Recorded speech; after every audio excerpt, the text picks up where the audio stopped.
আসসালামু আলাইকুম ও রহমতুল্লাহি ও বারাকাতু। সম্মানিত ফেসবুক বন্ধুগণ,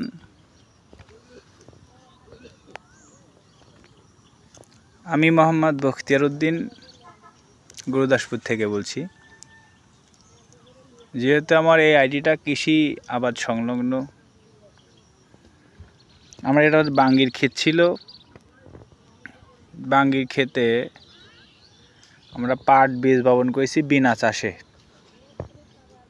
আমাদের নাটোর জেলা যেমন বিখ্যাত বিনা চাষে রসুন উৎপন্ন করে, আলহামদুলিল্লাহ আমরা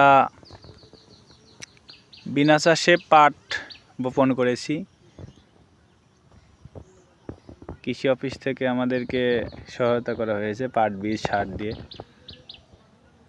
দেখ আলহামদুলিল্লাহ দেখতে পাচ্ছেন, এটা বাঙ্গির ক্ষেতে যে খিরা ছিল ওইটাতে বাঙ্গি ছিল।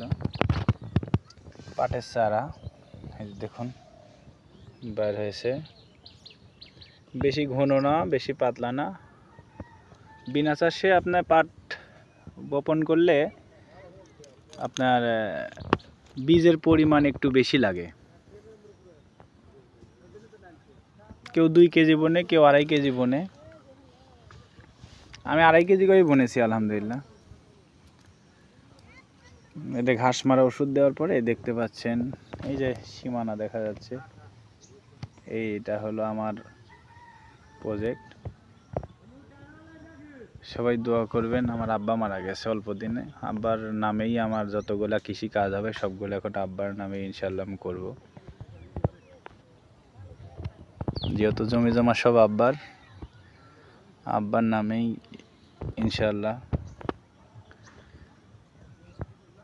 এখনো পাট বপন করা যাবে, যদি একটু নোংলা হবে।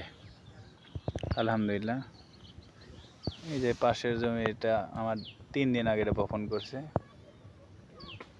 দেখ তুলনামূলক আলহামদুলিল্লাহ ঘাস কম আছে, আল্লাহ শুক্রিয়া। আর যেগুলো দেখা যাচ্ছে এগুলো একটু পাট বড় হলে কাঁচি দিয়ে নিয়ে আনলে হবে। আর এটা হলো খিরি ওঠার পরে যে পাটটা দেখতে পাচ্ছেন এটা। আর খিরি ওঠার পর আমি একসাথে বপন করবার জন্য একটু দেরি করে করছিলাম।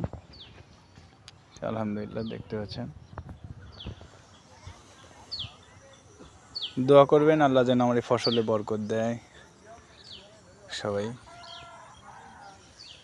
সবাই কৃষিকাজের সাথে সমৃদ্ধ হন, চাকরি করেন, ফাঁকে কৃষিকাজ বিভিন্ন রকম বীজ ফসল ফল এগুলো রোপণ করুন। ইনশাল্লাহ অনেক ভালো কিছু করা যাবে বাড়িতে বসে থেকে। আসসালামু আলাইকুম রহমতুল্লাহ।